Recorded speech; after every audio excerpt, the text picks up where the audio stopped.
Good morning friends. आज मैं आपको क्लास 10th मैथ का लेसन 7.2 निर्देशांक ज्यामिति के क्वेश्चन नंबर 6 एक्सरसाइज का लेके आया हूं। इसमें क्या दिया है, यदि बिंदु यदि बिंदु 1 2 ए नहीं है, 1 2 4 वाई x 6 और 3 5 इसी क्रम में लेने पर एक समांतर चतुर्भुज के शीर्ष हो तो x और y ज्ञात कीजिए। ठीक है, तो सबसे पहले हम क्या करते हैं, सबसे पहले हम चतुर्भुज बना लेते हैं। ठीक है, अभी मान लीजिए हमारा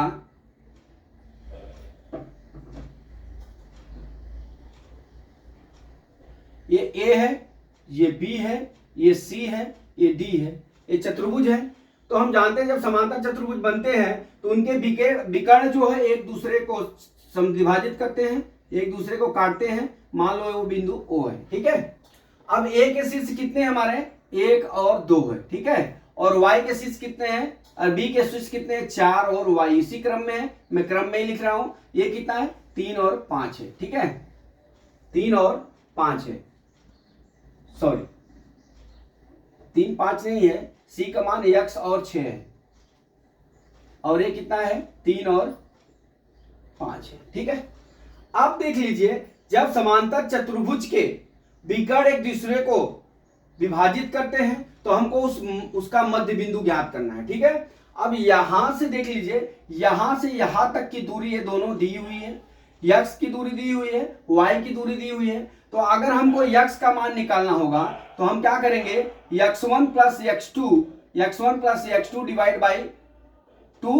अब y निकालेंगे तो y1 plus y2 divide by 2। जैसे मध्य बिंदु निकालते हैं ना, वो सूत्र लगाएंगे। ठीक है, तो अब हम चलते हैं x के निर्देशांक के लिए। ठीक है, अब इसमें दो होगा, एक तो हमारा विकर्ण क्या है AC है, AC बराबर हम क्या करेंगे AD निकालेंगे। ठीक है, AC बराबर हम DB निकालेंगे, विकर्ण DB है।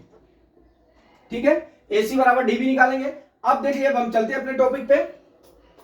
अब हम क्या करते हैं, AC का निर्देशांक निकालते हैं x और y का। ठीक है, तो इसके लिए क्या हो जाएगा, x1 plus x2 divide by कितना हो जाएगा 2, y1 plus y2 divide by कितना हो जाएगा 2 हो जाएगा। ठीक है, बराबर AC बराबर हमारा क्या हो जाएगा x1 मीन्स क्या हो गया हमारा 1। अब यहाँ पे x1 का मतलब कितना हो गया हमारा 1 और x2 का मतलब कितना हो गया हमारा x हो गया। ठीक है, तो यहाँ कितना हो जाएगा 1 प्लस x डिवाइड बाई कितना हो जाएगा 2 हो जाएगा कामा। अब y का निकालेंगे तो 2 प्लस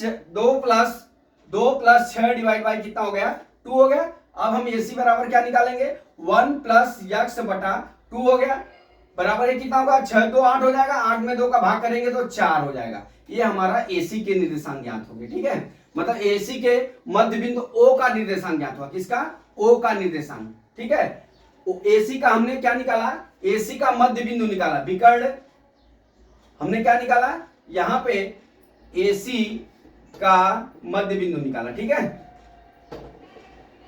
है, मध्य बिंदु। उसी तरह से हम क्या करेंगे, हम क्या करते हैं अपना BD का निकालते हैं। ठीक है, तो BD का मध्य बिंदु यहां पे क्या हो जाएगा, अब देख लीजिए BD के निर्देशांक कितना है x हो जाएगा, ये 3 और वो 4 हो जाएगा। तो हमारा BD बराबर कितना हो जाएगा 3 प्लस 4 बटा 2 हो गया, और उधर कितना हो गया y प्लस 5 बटा 2 हो गया। ठीक है, हो गया बराबर ये 7 बटा कितना हो गया 2, ये कितना हो गया y प्लस 5 बाई कितना हो गया 2 हो गया। ये हमारा BD हो गया। अब हम क्या करते हैं, जो इनका मध्य बिंदु निकाले हैं BD और AC का जो मध्य बिंदु निकाले हैं, ठीक है, अब इन दोनों को क्या करते हैं बराबर कर लेते हैं। तो AC बराबर हम क्या कर लेते हैं BD कर लेते हैं बारी बारी से। अब हमने क्या निकाला है, पहला AC का मान हमारा ये निकला हुआ है, मतलब x वाला भाग A है, तो हम यहाँ पे निकालते हैं 1 प्लस x बट्टा 2 बराबर कितना हो गया, यहाँ x का मान कितना है 7 बटा 2। ठीक है, यहाँ पे x का मान निकाल लेते हैं। ठीक, ये समझ में आया। अब हम यहां से चलते क्या है, अब यहां 7 बटा 2 हो गया, हमारा x बराबर कितना हो गया 7 बटा 2 आ गया। कितना आ गया x बराबर 7 बटा 2। अब हम क्या करते हैं y का रख लेते हैं, y का कितना हो गया हमारा 4 बराबर y प्लस 5 बटा 2 आया है, ये देख लीजिए। ठीक है, अब इतना हो गया। अब हम इसको क्या करते हैं, कर लेते हैं इसको गुणा कर लेते हैं एक का। ये कितना हो जाएगा y प्लस 5 बराबर कितना हो गया 8 के हो जाएगा। y बराबर कितना हो जाएगा 8 माइनस 5 बराबर y बराबर कितना हो गया 3 हो गया। ठीक है, अब लेकिन यहाँ पे कुछ मिस्टेक लग रहा है क्योंकि माइनस में नहीं आएगा। यहाँ पे देख लीजिए 1 प्लस यक्स बटा 2 बराबर कितना हो जाएगा हमारा 7 बटा 2। ठीक है, ये गलत लिखा हूं यहाँ पे, ये 7 बटा 2 हो गया। अभी ये इसका डेरिवेशन आया नहीं है बराबर, ये क्या हो जाएगा इतना हो गया। अब इसको हम पूरा मान निकाल लेते हैं, 7 बटा 2 हो गया। अब यहाँ पे लिखिए तिर्यक गुणा करने पर, तिर्यक गुणा करने पर कर लीजिए तिर्यक गुणा। एक कितना हो जाएगा 2 1 प्लस यक्स हो गया। अब यहाँ कितना हो गया बराबर 14 जो हो गया। ठीक है, तो 1 प्लस यक्स बराबर 14 बटा कितना हो जाएगा 2 हो जाएगा। यहाँ गुणा तो उधर जाकर भाग हो जाएगा। 1 प्लस यक्स बराबर कितना हो जाएगा 7 हो जाएगा। अब पक्षांतर कर लीजिए, यहाँ पे पक्षांतर करने पर, पक्षांतर पे करने पे क्या हो जाएगा यक्स बराबर 7 माइनस 1, यक्स बराबर कितना हो जाएगा हमारा 6 हो जाएगा। तो हमारे क्या निर्देशांक क्या हो जाएंगे इसके मध्य बिंदु का, हमारा क्या कह रहा है यदि है तो इसी प्रकार में लेने पर एक समांतर जो सी से हो तो x और y ज्ञात कीजिए। तो हमारा x और y कितना हो जाएगा, x और y का मान हमारा कितना हो जाएगा 6 और 3 हो जाएगा। इस तरह से हमारा ये आंसर हो जाएगा। ठीक है, एक बार मैं और आपको समझाऊंगा।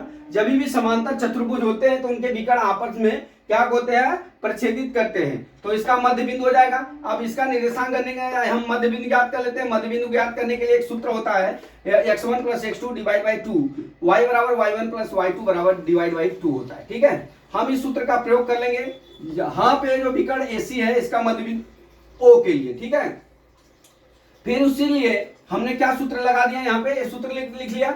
अब हम क्या करें 1 प्लस एक्स कहां से आया, हमारा जो x1 है 1 प्लस एक्स हो गया, वो 1 प्लस एक्स हो गया। फिर ये क्या हो गया 2 प्लस 6 हो गया, 2 प्लस 6 डिवाइड बाई 2 हो गया। अब हम क्या करते हैं हमारा AC बराबर हम क्या मान लेते हैं 0 है, तो 1 प्लस एक्स बटा 2 और ये 4 हो गया। ये हमारा क्या हो गया, ये मान x का मान है। ठीक है, ये x का मान है। ठीक, अब यहां से उसी तरह हम BD वाला निकालते हैं, मतलब y का मान निकालते हैं। यहाँ पे y का मान निकाल लेते हैं तो हमारा क्या हो जाएगा y1 प्लस y2 हमने लिखा है y1 प्लस y2।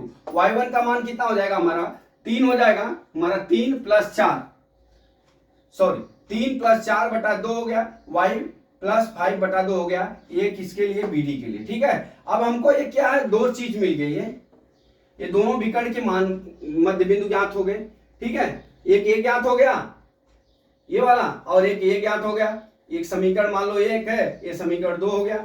अब ये दोनों समीकरणों में क्या करते हैं हम, जो 1 प्लस एक्स बाई 2 है बराबर 7 बटा 2 के ले लेते हैं, तो यहां से x का मान ज्ञात हो जाएगा। उसी तरह 4 प्लस y प्लस 4 बराबर y प्लस 5 बटा 2 ले लेंगे तो हमारा क्या हो जाएगा y का मान ज्ञात हो जाएगा। वही मैंने सवाल में यहाँ पे एक किया हुआ है जिसमें हमने x का भी मान निकाला और y का मान निकाला, वही हमारा x और y का मान हो गया।